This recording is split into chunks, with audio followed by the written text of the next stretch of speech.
Hi, this is Jayanthi. நான் இன்னைக்கு உங்களுக்கு ஒரு புது டிஷ் பண்ணி காட்ட போகிறேன். நண்டு வச்சு செஞ்சு காட்டலான்ட்டு இருக்கேன். அதுக்கு வந்து நண்டு அசாதுன்னு சொல்லுவாங்க, நண்டு கருக்குறதுன்னு சொல்லுவாங்க. நான் இதுக்கு முன்னாடி உங்களுக்கு வந்து ஃபிஷ் அசாத் பண்ணி காட்டியிருக்கேன். But this is entirely different. அது மாதிரி கிடையாது. அதனால் இதை பாருங்கள் எப்படி பண்ணுறேன்னு சொல்லிட்டு. ஃபிஷ் அசாத் பார்க்காதவங்க இங்கே கிளிக் பண்ணி பாருங்கள். ஓகே, இப்போ எப்படி பண்ணுறது பார்க்கலாமா?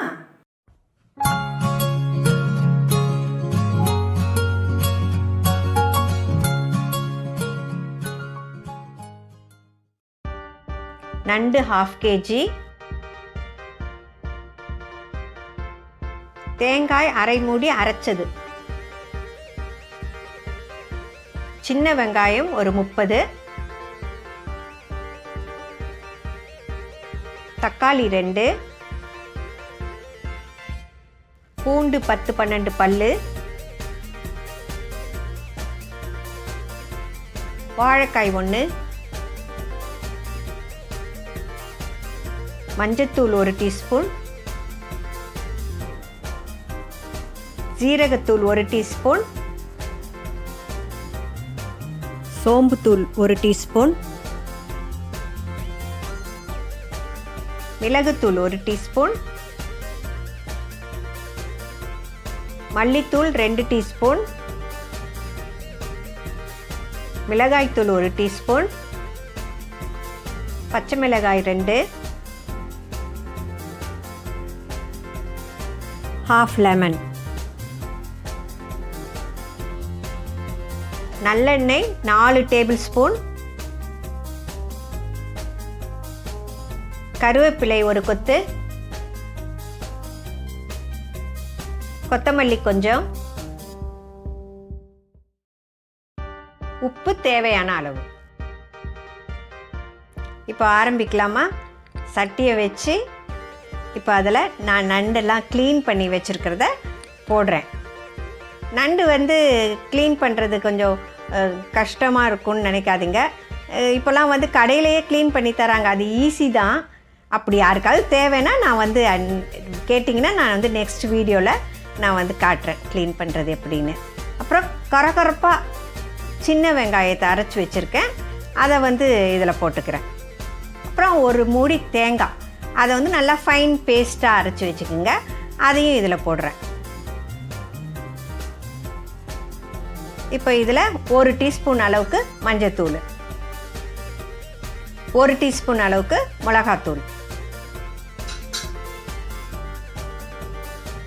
2 டீஸ்பூன் அளவுக்கு மல்லித்தூள் போடுறேன்.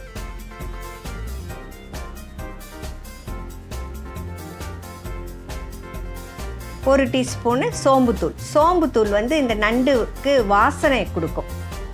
அப்புறம் மிளகுத்தூள். மிளகுத்தூள் தான் ரொம்ப இதில் இம்பார்ட்டண்ட்டு. நண்டுனாலே மிளகுத்தூள் தான். அப்புறம் 1 டீஸ்பூன் சீரகத்தூள். இப்போ ஒரு 10-12 பல்லு பூண்டை வந்து நசுக்கி வச்சுருக்கேன். அதை அரைக்காமல் நசுக்கி போட்டிங்கன்னா அதுக்கு ஒரு நல்ல டேஸ்ட் இருக்கும். 2 பச்சை மிளகாவை அப்படியே உடச்சி போடுறேன். அப்புறம் 2 தக்காளி, வெட்டி வச்சுருக்க தக்காளியை அப்படியே ராவாக அதில் போட்டுடலாம். இப்போ இதில் வாழைக்காய் போடுறேன். வாழைக்காய் ஆப்ஷனல்னு சொல்ல மாட்டேன், வாழைக்காய் நீங்கள் கண்டிப்பாக போட்டு செஞ்சு பாருங்கள், அவ்வளோ டேஸ்ட்டாக இருக்கும். அப்புறம் தேவையான அளவுக்கு உப்பு.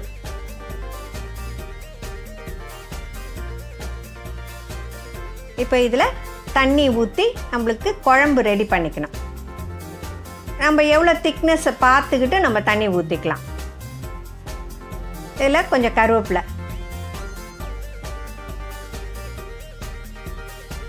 நல்லா அப்படியே மிக்ஸ் பண்ணி விட்டு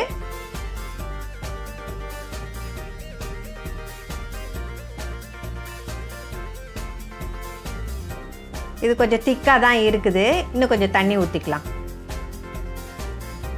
ஏன்னா கொதிச்சு வரும்போது ரொம்ப சுண்டி போயிடும்.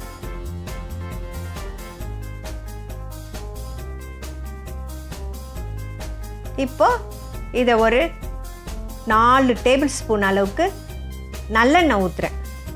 நல்லெண்ணெய் வந்து ரொம்ப டேஸ்ட்டாகவும் இருக்கும். At the same time crab வந்து சூடுன்னு சொல்லுவாங்க. இது நல்லெண்ணெயும் இதுவும் வந்து காம்பன்சேட் ஆகிடும். இப்போ தான் நான் ஸ்டவ்வே கொளுத்துறேன், எல்லாம் ரெடி பண்ணிக்கிட்டு.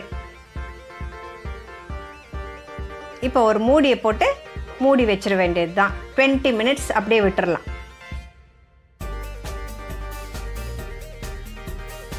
இப்போ 20 மினிட்ஸ் ஆயிடுச்சு. மூடி திறக்கிறதுக்கு முன்னாடியே வாசனை நல்லா கமகமன்னு இருக்குது. நல்லா எல்லாம் சேர்ந்து குழம்பு நல்லா வந்திருக்கு. பார்க்குறதுக்கே நல்லா இருக்குது. இப்போ இதில் ஒரு ஹாஃப் லெமனை புழிஞ்சு கொத்தமல்லி இலை போட்டு சர்வ் பண்ணிட வேண்டியது தான்.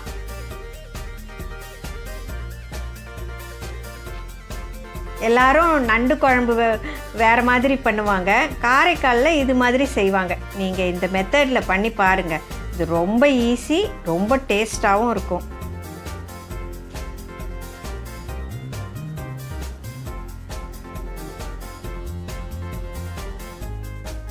கோல்டுக்கு இந்த மாதிரி நண்டு குழம்பு தான் வச்சு கொடுப்பாங்க. கோல்டெல்லாம் பறந்து போயிடும். இதில் மிளகோட டேஸ்ட்டும் அந்த வாழைக்காயும் ரொம்ப நல்லாயிருக்கும். வாழைக்காய்னா நீங்கள் கண்டிப்பாக போட்டு செஞ்சு பாருங்கள், ரொம்ப டேஸ்டியாக இருக்கும்.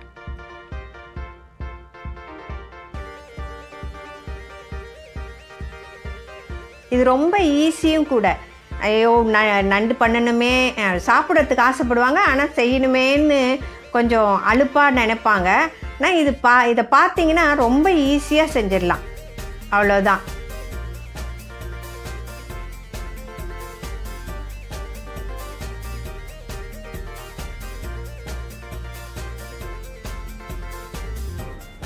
ஓகே, இது ரொம்ப டெலிஷியஸாக இருக்கும். பிக்னஸ் கூட பண்ணிடலாம், செஞ்சு பாருங்கள், உங்கள் எல்லாருக்கும் கண்டிப்பாக பிடிக்கும். இது வரைக்கும் சப்ஸ்கிரைப் பண்ணாதவங்க மறக்காமல் சப்ஸ்கிரைப் பண்ணிடுங்க. We'll meet you with a new dish. Okay, bye bye, take care.